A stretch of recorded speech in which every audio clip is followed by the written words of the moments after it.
Cheerio, everyone. Welcome into TexAgs Rewind, presented by T-Mobile, and they want to remind you to visit T-Mobile.com/across America to learn more how you can get value and coverage through T-Mobile. All right, we have some NFL to talk about today. The Arizona Cardinals game yesterday against the Los Angeles Rams. Von Miller is moving on there in the NFL playoffs. Talk about that. He's going to be taking on Mike Evans there in the playoffs. A couple Aggie Hall of Famers, future Hall of Famers, I should say, there in that matchup. Billy came on the show to talk a little bit about Aggie hoops. Charean Williams talked about all those NFL storylines. Logan Lee came on to preview the A&M Kentucky game.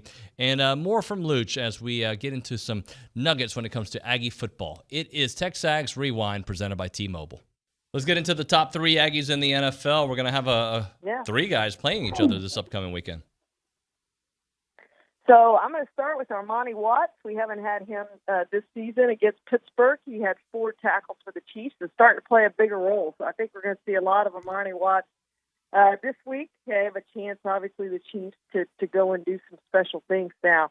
Number 2, I had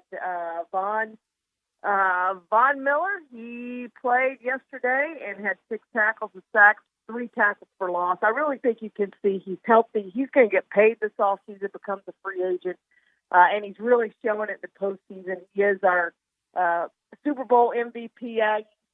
He's showing up and playing really, really well, and they've got a chance also to go in and upset and this week against the Bucs. And number 1, Mike Evans against the Eagles.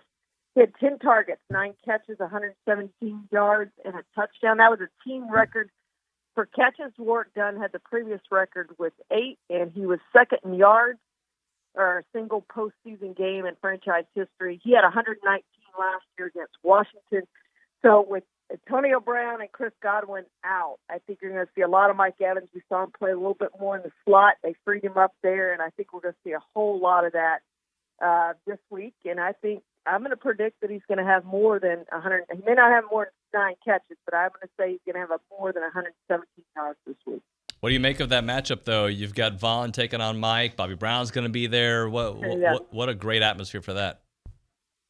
Yeah, and I think it's going to be a really good game. And the Rams right now are probably, well, they lost week 18, but they're probably playing better than the Bucs are in some respects.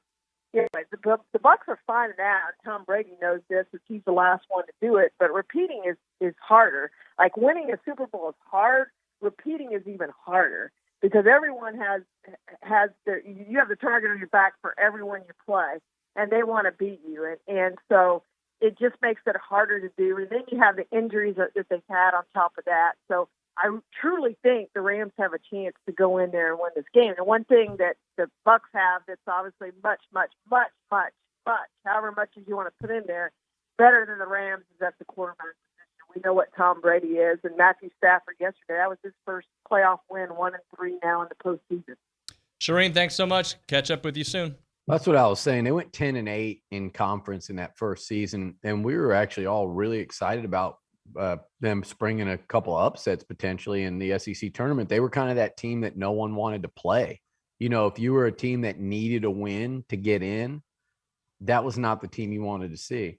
A&M really wasn't yet in the bubble conversation at that point, but maybe had they won 2, they might have been in that third game. Like, hey, but point being, they were picked, I think, dead last in the conference. They finished with a winning record, 10-8. Buzz Williams was the SEC coach of the damn year. To me, that we forget about that, but last year was a complete mess, you know, on so many levels. And that team got ravaged by COVID. He's turned the whole team over, and you can't do this. I get it.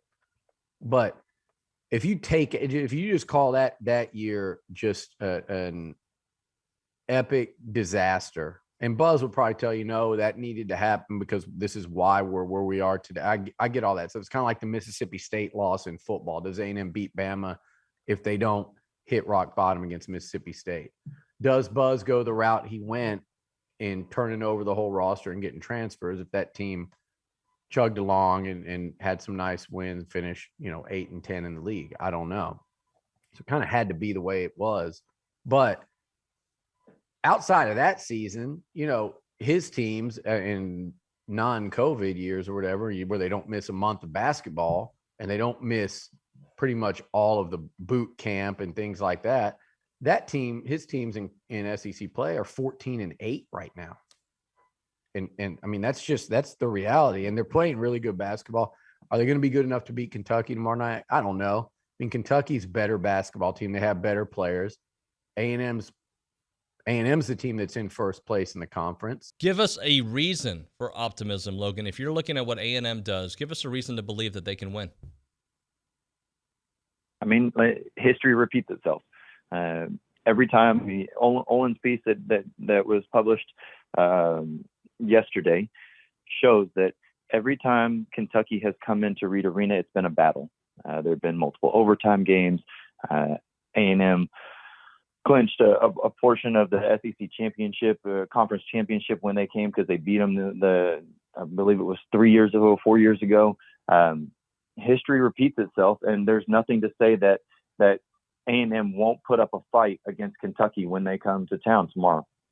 Yeah, there's no doubt about that. So is this the biggest game since when? Here in town, at least. How long do we have to go back for this kind of atmosphere, this kind of game?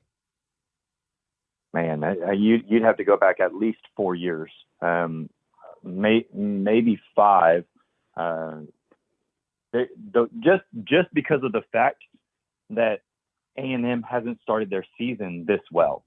You know, you don't have to blame it on Kentucky. We're going to blame it on A&M and the woes that they've had.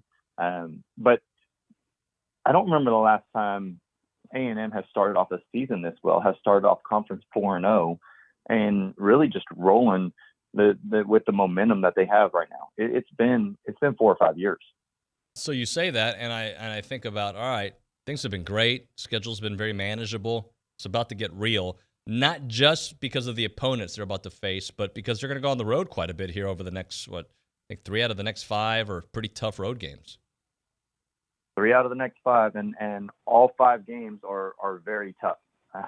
If they go 2-3, I'll be a little disappointed, but it may be understandable just considering the caliber of opponent and where it's being played. If they go 3-2, I'll be really happy. Anything more than that, I'll be ecstatic, bought in, and telling everybody this is a tournament team. At Arkansas after this. Not ready for that just yet. What are you hearing about DJ Durkin and his ability to recruit? Early signs here. We knew he had a reputation beforehand, but are you hearing much about him here on campus now doing his work? I don't know. I mean, all I'll say, look, the guy's been here for a couple days, so I don't want to. The incoming freshman, they had like a new, I don't know what you call it, new enrollees, the new people on the team, the newcomers, move-in day, like a dinner and stuff. And some of the young guys, the new faces and their families were coming away talking about DJ Durkin and how impressed they were with him and how that first impression, they were all kind of blown away and really liked him. So, and then, Damani talked to him before he decided to come back. He was particularly impressed with him. So I think that doesn't surprise, but it's good to hear. I mean, look, I'm telling you, if you talk to people that have played played for him, been recruited by him, coaches that have worked with him, people that know him away from football, and they'll say, I think he's going to be an outstanding, not a good, but an outstanding recruiter for A&M. And a lot of times you don't get that out of the DC position. Like, you don't need it a lot of times. You really don't. DC and OC, depending. And Elko did a great job with safeties, and he did it. I thought he was a really good recruiter, but I think Durkin's reputation is that he's an elite recruiter. Yeah, and look, I think following Elko, the fact that you can get a guy that comes with that kind of reputation and also is a great coordinator. I mean, when you follow a guy that has so much success and so much fan loyalty, to start off, I guess, on the right foot the way DJ Durkin is doing it, and I hope we see it on the field as well, is a big good sign, I should say. Yeah, and on the field, look, it's funny, like, you can grade him. What do you want to grade him by? I had someone that was just capping on him that I was like, it's a buddy of mine. It's like you've hated on every hire A&M's made since we've been friends, since I've known you. Head coach, offensive coordinator, defensive coordinator, strength coach. It doesn't matter. This guy is negative about it. And he's in the coaching profession and just hates on all of them. And you can nitpick whatever you want to do, just like you could have nitpicked Mike Elko's performance here at A&M. And you know, you could go and point out certain things that are not, but I would just say, just shut up. You watch 4 years of defense under him. A, was it significantly better? B, did it get better pretty much every year? And C, was that good defense you watched? Was that really good SEC defense? And the answer to all those, if you're being honest with yourself, yes. With DJ Durkin, you look at the talent he's going to have here. You say, did he do a good job at Ole Miss in 2 years? Hell yeah. They were awful his first year there. They were pretty good his second year there. Well, they were 50th in the country and 50th in total defense. Also came from like 120 to 50 in 1 year. Also had some individual games that place hadn't seen since early in the Hugh Freeze era when he had the best players money could buy. All right, that'll do it for this episode of the show. Thank you so much to T-Mobile for being our presenting sponsor of TexAgs Rewind. Want you guys to like, subscribe, comment, share, tell your buddies about it, rate, review, and I don't know, just watch it again. Watch it 2 times. Thanks so much.